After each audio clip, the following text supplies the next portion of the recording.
Hello and welcome to the Responsive Family Sleep Podcast. I'm your host, Kim Hawley, holistic sleep coach, lactation consultant, peaceful parenting educator, and mom.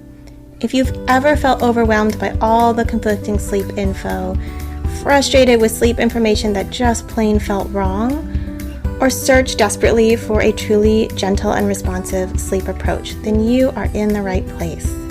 In each episode, we'll be answering your most pressing baby and toddler sleep questions, busting those sleep myths, and helping you understand truly developmental, biologically normal baby and toddler sleep, plus encouraging you to trust your intuition along the way. Let's get started. Hello, and welcome back to this week's episode. We are talking all about sleep and regulation. And I'm so excited to have the wonderful Lyndsey Hookway with us in this episode to be talking. And Lyndsey is one of my sleep mentors. I have studied under her. And so I'm so excited to have you here, Lyndsey. Thank you so much for inviting me. It's great to be here. Yeah. So why don't we just start off with maybe you sharing a little bit about yourself for the folks who don't know you, and then we'll jump into sleep and regulation. Sure, no problem. So I started off as a paediatric nurse. So I'm a registered children's nurse of 20 years. And I enjoyed that, but I was kind of more interested in working with families and promoting health. So I moved into public health children's nursing and did that for quite a while. And I worked in a variety of different settings. And I went back to work in the NICU for a little while. And then I went back into the community. I worked as an infant feeding lead. I'm an international board certified lactation consultant. So I kind of mixed that in as well to what I was doing. And essentially, I kind of ended up talking about sleep a lot and training and diving into the world of sleep. Oh, how did this happen? Well, mainly I came into it because of the breastfeeding support work that I was doing at the time. Mm-hmm. And back then, so we're sort of going back 15 years, the kind of dominant pressure on parents was to get their little ones into spaced feeding schedules. And it was very much considered abnormal to have children feeding after about 6 months in the nighttime. And this was kind of prevalent from a professional standpoint. That was what we were taught. And that was also what the dominant social kind of norm was as well. And so I was finding that when I was supporting people with lactation and their own breast and chest feeding journeys, that actually it was the sleep piece that was derailing their feeding journey. Mm-hmm. And so I started calling breastfeeding like a sleep scapegoat, because it was blamed for the fact that littles were sleeping, we now know, like littles do. There was nothing abnormal about what they were doing, but because of the dominant idea that little ones really should be in a routine, sleeping through the night, as in 12 hours through the night by 6 months, almost all children were basically being pathologized, and breastfeeding was the fall guy every single time. Mm-hmm. It seemed. So that's how I ended up in sleep work and mentoring people around sleep and teaching about sleep, and all of that kind of stuff has followed. And yeah, I do all sorts of things, including research and writing and all sorts of things. But in terms of the sleep piece, that's how I got here. I love that. I love looking back and thinking about how it's changed. Just my oldest is 10 and a half. And even when I was a new parent looking for sleep information, between then and now, it's even so different. The things that have the abundance of more responsive information, but also just seeing how the non-responsive stuff has shifted and changed and bloomed in different ways. It's really interesting. Yeah, I think you're right. I think both sort of opposite extremes have exploded, actually. I think the sleep training world has exploded, but I also think the responsive sleep world has exploded as well. And I don't know, I think that's probably just the proliferation of social support that's found on social media, probably. And the fact that information, whether good or bad, now travels 10 times faster than it used to. When I first had my children, more than 14 years ago, Facebook groups weren't really that popular. Instagram didn't exist. I mean, can we believe it? But I mean, it's true. I raised a child without Instagram. Oh my gosh. How did I survive? But it wasn't really a thing. And actually physical face-to-face groups were more of a thing. But actually, if you were socially isolated, or if you had, mental health challenges, or you just were just too tired and couldn't, face going out to these groups, actually you were pretty unsupported, and therefore you were quite vulnerable to whatever information you were given by the people in your immediate circle, really. Yeah. So I think it's both a good and a bad thing that we have this abundance of information via social media. It now kind of puts more pressure on everyone else to kind of filter that information for soundness and correctness, doesn't it? Which is stressful sometimes. Yeah, I remember I found, like, in my oldest first year, I got really lucky. I found James McKenna, and I found Helen Ball, and I found Tracy Castles and Evolutionary Parenting. And those are like the only resources I found. Yeah. And now it's like there's so much stuff out there. Thank goodness. Yeah. I mean, thank goodness I found them. Yeah, absolutely. So since we're here to talk about sleep and regulation, I'll bring us back to that, because I love the way that you talk about it. And you were actually the one that really put this on my radar as a sleep coach and helped bring it into the center of a lot of the work that I do. So let's maybe start off with, what is regulation and what does it have to do with sleep? Yeah, it's a great place to start. Okay, so I first started getting interested in regulation. When was this? Probably when I was working on the neonatal intensive care unit, and to a lesser degree as a paediatric nurse. And we are taught to use behavioural scales in terms of looking at pain management and levels of organisation. So particularly in the NICU, there are various developmental and pain and regulation scales that we use to kind of check out where babies are at, and a lot of the developmentally respectful care that goes on within the NICU is all about an infant's readiness to engage with whatever it is that we're about to do. So we wouldn't, for example, go and open an incubator window and start reading a preterm baby a story and hold their hand if they're obviously asleep, for instance. Even if that happens to be a great time for the parent and they've been busy all morning and they come in, actually we would be educating and supporting that parent to look at that baby's outward signs of readiness to engage or not engage.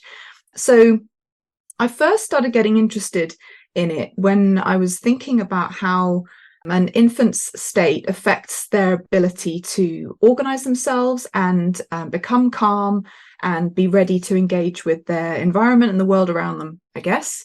And that came from the work of Brazelton, who really was the pioneer in terms of helping people to understand that infants can communicate effectively and in a very sophisticated way from birth, and in the case of preterm babies, from preterm birth as well. They are not incompetent. They do feel things. They feel pain, they feel sensation, they feel connection. They are capable of all of these complexities of relationship and connection with other people. And so that was many, many years ago, way before I got interested in sleep. And then kind of when I was working as a health visitor and doing a lot of work integrating with therapists, so physiotherapists, occupational therapists, speech and language therapists, and particularly around looking at multidisciplinary assessments for children with neurodevelopmental conditions and differences, for instance, just understanding from their perspective the impact that regulation has on everything. Whenever they spoke about it, a child's state of regulation was like at the bottom of the pyramid. If you haven't got your nervous system in check, nothing else is going to work. you're not going to be able to effectively communicate. You're not going to be able to think or learn or play or sit still or attend or concentrate, anything, unless you have a regulated nervous system. So what does that mean? I can almost feel the question. Exactly. When we kind of make this really simple, essentially your nervous system, it's not as binary as this, but you have a parasympathetic nervous system and a sympathetic nervous system. The sympathetic nervous system is your gas pedal. That's all systems go. And that's right from a calm state of sitting down, able to think, able to learn, able to concentrate. My sympathetic nervous system is activated right now. If you're listening and learning anything new, so is yours. And then if our gas pedal gets pressed down a little bit more and we become perhaps agitated, irritable, if, for example, I was sitting here and I could see my children's school flash up on my phone and I could recognize the number, and if I thought, oh no, what's happened? Someone's fallen out of a tree, or they've bad-mouthed a teacher, or I don't know, something. Perhaps my gas pedal might get pressed down a little more and I would be more dysregulated. I would begin to feel a sense of agitation or stress, or I wouldn't quite be able to string a sentence together quite as competently, because I'd be distracted and stressed. Does that make sense? If the gas pedal gets further pressed down when we're really dysregulated, like let's say, I don't know, I'm sitting here with a broken leg and the painkillers wear off, I'm going to be really, really dysregulated because I actually can't think when I'm in pain. So there are degrees of activation of your sympathetic nervous system. Then you have your parasympathetic nervous system, and this is all the way from feeling very, very calm and relaxed and ready to fall asleep, through being lightly asleep and deeply asleep. So basically, sleep occurs in a non-stress state, in the parasympathetic nervous system state. You can call it the brake pedal, you can call it the rest and digest state, you can call it the parasympathetic nervous system, the PNS, whatever kind of trips off your tongue most readily. But essentially, sleep doesn't happen when you've got your foot on the gas pedal. It just can't work that way. We can fall asleep when we're stressed. Everyone knows that. And you also know how it feels when you wake up. You feel like you've actually not really slept very well at all, even if you've, caught 7 or 8 hours.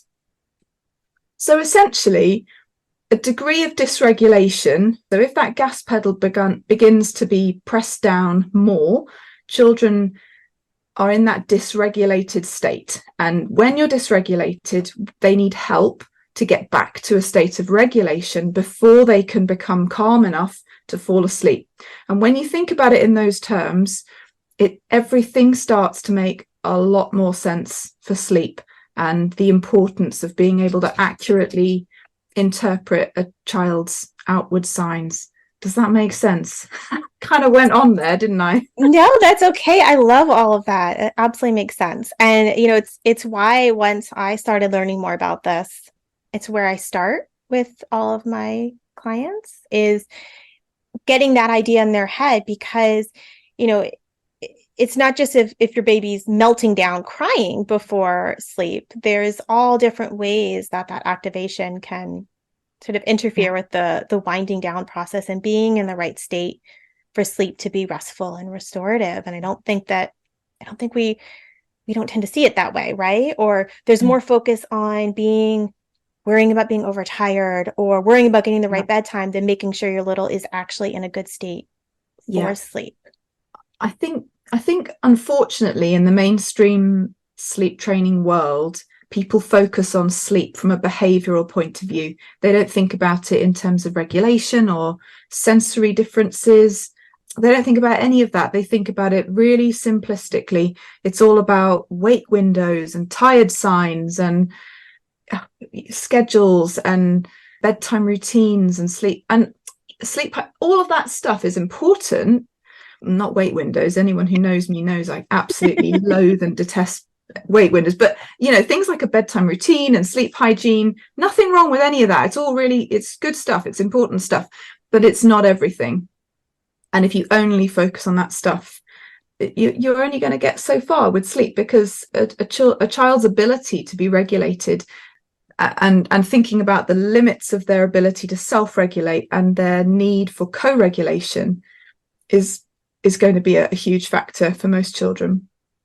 Yeah, maybe let's take a few minutes there about those limits around self-regulation and the need for co-regulation, right? Because so much is also how we are showing up as parents in our own regulation, and those unrealistic expectations around what young children can actually do to regulate themselves. Yes, yeah, absolutely. So, I mean, there aren't very many studies on this, but there are a couple of studies that have found that from about 4 months, some little ones have got a limited ability in quite a primitive way to exercise some forms of self-regulation. There's a lot of caveats. I love all those there, qualifiers. Yeah, there. That's awesome. Can I possibly get any more clauses in there if I tried, right? Awesome. So what that means is that they're not going to be able to calm down if they, I don't know, roll over and whack their head on the bars of their crib. They're not going to be able to just go, oh no, it's okay, I'm fine, it's just a bump on the head, I've probably got a mild hematoma, but I'll be okay. Excellent baby vocabulary there. They aren't going to be able to do any of that. So when we talk about limited abilities to self-regulate, we're talking about being able to get their thumb in their mouth and suck their thumb.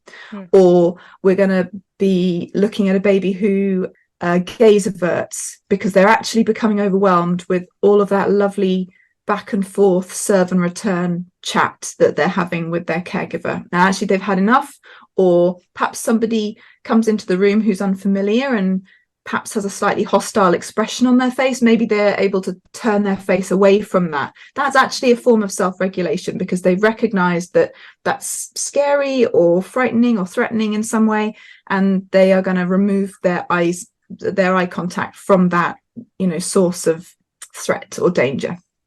So that's the kind of level that we're talking about, not that conscious problem solving, logical, reasoning sort of approach to dealing with problems. So that's why when people say things like, look, if they are fed and they're warm and they're changed and they've had a bedtime routine and they've had all their needs met, just leave them, they're fine. No, they're not, because they can't rationalize that in their head.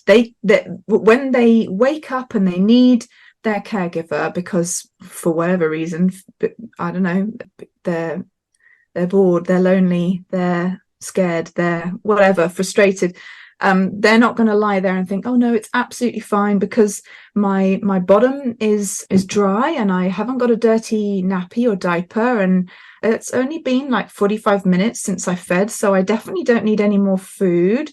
No, I think I'm okay actually. What I need to do now is just settle down and take some deep breaths and just go right back to sleep because everything is well. So they just can't do that. And it sounds really contrived and obvious when I put it like that. But yeah, that's kind of what people are expecting little ones to do in the mainstream sleep training world when they say, if X, Y, and Z conditions are met, then it's fine, just leave them. It doesn't make sense really, does it? Because of course the psychological, relational, and social needs are as important as those physical ones. Yeah, absolutely. I have so many parents that I work with who, including from healthcare providers, get messages like, your child should be self-soothing. Yeah. And if you're not forcing the issue, insert doing cried out, then you're damaging their lifelong ability to regulate. And it's like so absurd, because it's like, do you know anything about regulation? Like ignoring their needs is like the exact opposite of what they need and what teaches them about healthy regulation. Yeah, absolutely. And there's just no evidence of that actually. There is not a single research study that has ever concluded that the children who are not attended to promptly develop better lifelong self-regulation skills. In fact, we've kind of got evidence suggesting the opposite. So I just don't know why this is such a pervasive myth, when it is, nobody can back it up at all. I had a mom ask me recently, who I'm working with, and she was like, is this one of those two sides of the argument thing? And I was like, no, it's really not. Like that babies, it's normal to wake and that your babies need co-regulation. This isn't really a two sides of the evidence type thing. It's really that the dominant cultural narrative is so strong that the fact that it doesn't have evidence doesn't seem to keep it from being so strong. Like it's so authoritative. Yeah. And the evidence is really all the opposites. Yeah. So I wanted you were asking an interesting question before about how parent regulation and child regulation kind of interacts. Was that what you were going to ask me? Yep, that's what I was going to say, is I want to bring it to parent regulation and co-regulation and that emotion contagion aspect, because I think that is such a powerful tool that's so true well beyond sleep, right? Just like in parenting in general. So important. Yeah, absolutely. And what I see, certainly I don't work with clients anymore, but what I used to see and what I now see via my students is this negative spiral that families get themselves into. So particularly when they're trying to follow schedules or wait windows, again, rigidly, I mean, what tends to happen is parents have become so disempowered that they sometimes look at their little ones, and when they're looking for tiredness, they see tiredness and they don't see all of the other things that might be causing their little one to be dysregulated. And so what tends to happen, again, partly because parenting is not valued and because we feel disempowered, because we are exhausted, socially isolated, bombarded with a lot of rubbish from all sorts of different sources. What often happens is we, rather than looking at our infant's behavior with curiosity, we look at our infant's behavior through this lens of looking for tiredness, looking for tired signs, and any form of dysregulation then becomes labeled as tiredness. But of course, if a parent tries to put a child who's not tired to bed, it's not going to go very well. I often say that if tiredness isn't the problem, sleep isn't the answer, because you can then try for 20 minutes, 30 minutes, 40 minutes, maybe an hour to get a not tired, dysregulated child to sleep. And all that's going to happen is you as the parent are going to feel more and more and more dysregulated yourself, because that child not sleeping is going to be frustrating to you. It's going to be annoying. You're going to doubt yourself. You're going to feel incompetent. You're going to feel like everyone's going to judge you, that you're not nailing this parenting thing, and that, you know, perhaps you're not doing a very good job at all, actually. And I know, because I've felt all of those things before myself. And the truth is that there's nothing wrong with you as a parent. There's nothing wrong with your ability to look after this little human.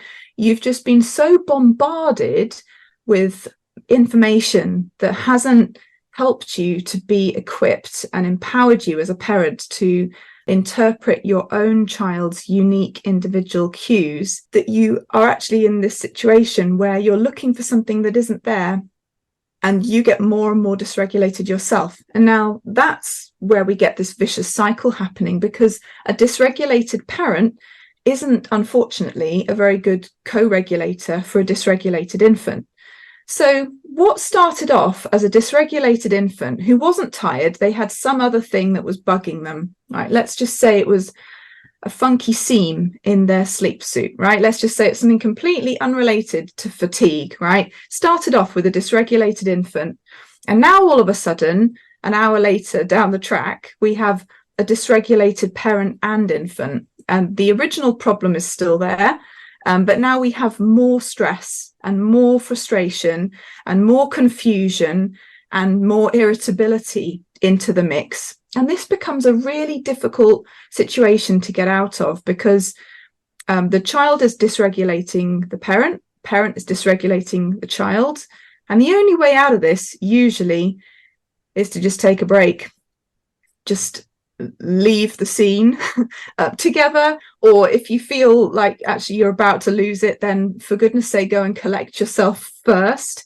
and then come back and try again. But the solution is to calm yourself, to recognize this situation for what it is, and also to recognize that this is not your fault, because actually it would take a superhuman to not be irritated and frustrated with a child who is not going to sleep when you genuinely feel like they are tired. The problem here is society's failure to communicate effectively how to interpret an infant's unique behavioral cues, so that you feel empowered to be able to figure out what is bugging them. And I call this the curiosity filter. So the solution that I often present is the curiosity filter. Rather than the tired filter, just use the curiosity filter. And that looks like, oh, you're crying, you're fussing, you're not very happy. I wonder why that is. I wonder if you're cold or hot or hungry or thirsty or bored, or if you're uncomfortable, or if you need a change of position. I wonder if you need a change of scene. Do we need to go outside?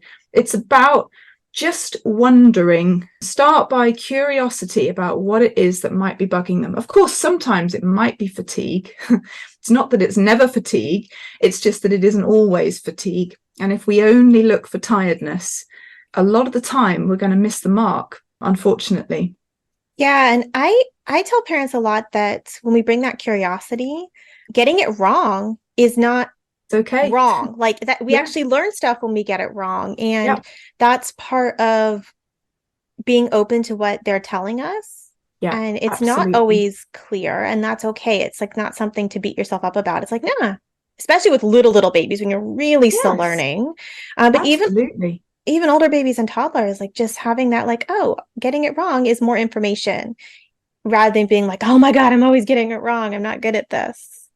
Yeah, I totally agree. And it, the weird little shoulder raise with the left eyebrow going red, whatever little weird cues they do, or that particular high-pitched squeal that they emitted for the last 3 times, that meant, I don't know, they're about to do a poop.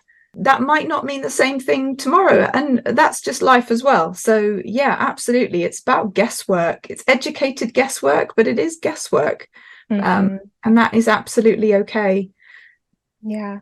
And I love the point that you were making about our own regulation, right? That we can spiral, and that's understandable, but also like we're the more mature nervous system here. And so the exit out of that spiral kind of has to come from us. Whether that's taking a break, whether that's going outside and changing standing, whether that's swapping parents, whether that's deep breathing, or whatever tools tend to center your nervous system. It's so important to be mindful that we do have that like logical ability to be like, everything's okay. I'm going to take some deep breaths, and I'm going to start the journey back towards being more regulated for this dyad in this situation, for the two of us. And also having that self-compassion when it's like, oh man, bedtimes can get hard, middle of the night wake-ups can get hard. And just knowing that pretty much, I think every parent has been there, regardless of your knowledge or your routines or your rhythms. We all end up there sometimes. Oh, totally. I think it's so important to have that self-forgiveness. And when we have had, and sometimes, with the curiosity filter, sometimes we will think, actually, I genuinely think you are tired. Sometimes what will happen is they are tired, but also they have a funky seam in their left foot of their sleep suit. And of course, if you're stressed and tired, unfortunately, the stress tends to win out. So, sometimes parents are absolutely spot on. It's just that there's another layer of nonsense in their baby's world that they haven't perhaps that they weren't aware of. And like that happens. That's just life. Mm-hmm. You know, we're not always going to get it right. And sometimes there are naps and bedtimes and whole days that you think, blimey, I don't really want to do that again. That wasn't fun. And that's normal. That doesn't make you a bad parent. I have so many days and weeks actually where I'm like, whoa, I was not the best version of myself for my kids for that little phase or season. Mm-hmm. But that's about grace, isn't it? And forgiveness and giving yourself a little bit of a break. I think sometimes the zones of regulation can be really helpful for adults as well. And my little one is learning about this in school, which I'm so pleased about, that it's part of her mainstream education. But it's a huge part of helping parents understand regulation. It's like the idea that red is that, whoa, everything's horrible, it's all going wrong. Yellow is kind of not feeling fantastic right now. I'm quite irritable, I'm quite rattled, I'm a bit fidgety and nervous and can't really calm myself down brilliantly right now. Green is that sense of, yeah, I'm chilled, I'm able to concentrate, I'm able to learn, I'm able to communicate effectively. And blue is, oh, I'm really, really sleepy, I just need to be horizontal. I'm ready to sleep now. And actually recognizing where you are as an adult, like I'm fairly green right now. When I go pick up my kids and they both yell at me because I forgot the snacks, I'm absolutely going to be yellow, and I'm going to need some strategies up my sleeve to get myself back to that green state so that I can effectively parent and co-regulate them, because believe me, even when they're teenagers, they still need co-regulating, because that's just life as well. That's so validating that your kids do that too. I always love the other like antics of other big kids validating. I feel like you don't I don't get it quite as much now that my kids are bigger, and my kids are quite the two with their persistence and strong-willed and intensity and amazingness. So I love that. But yeah, when I was first learning about zones of regulation, when I first, did the holistic sleep coaching program, it was either that year or right after that, my oldest was getting it in school. And I was like, oh, this is so cool. Like this whole profile on regulation that I was getting professionally was also coming at me through my kiddos' school, and they have it's all over their school. Good. Ever since, like, now my little one's in kindergarten, and so it's there as well for her. It's so great. It's such an empowering tool for children to be able to recognize that they're yellow, they're fidgety. That might mean they need a movement break, or they need a snack, or they actually need the toilet. There's something that's making them squirmy and fidgety and not the best, most relaxed and regulated versions of themselves. Yeah. So as we wrap up, anything on sleep and regulation that you feel like we touched on that parents should really be thinking about? Or do you think we got it all? I think that's a good starter for 10, actually. I think I wish more people knew about regulation. I wish people realized that it was fundamental. If you can't get your head around this part, sleep's not going to happen unless regulation is happening. And like it really is as simple and also as complicated as that. Yeah. Absolutely. Awesome. Well, where can folks find you? And I'll put all your info in my show notes as well. But sure. Yeah. So I'm pretty easy to find on Instagram, as long as you spell my name right, because my parents gave me a name that nobody can spell. So it's LYNDSEY_Hookway, and then you can't go wrong. So you can find me on Instagram and Facebook. I'm Feed Sleep Bond on Facebook. And my website is lyndseyhookway.com. So feel free to head over to any of those resources. And I look forward to connecting with some of you soon. Awesome. Thank you so much, Lyndsey. My absolute pleasure. Thanks for having me. Thank you for joining me today. I hope this episode left you feeling more informed, confident, and encouraged on your sleep journey. And just a reminder before you go that nothing in this episode is individualized to your specific sleep situation, nor is it to be taken as medical advice. Take what resonates, ignore what doesn't, and check with your healthcare provider about any medical concerns. Take a moment to subscribe to this podcast so that you'll never miss an episode. And take a moment to rate, review, or share an episode you love on social media. All of that helps parents just like you find me, this podcast, and this gentle and responsive sleep information. I'll see you next time.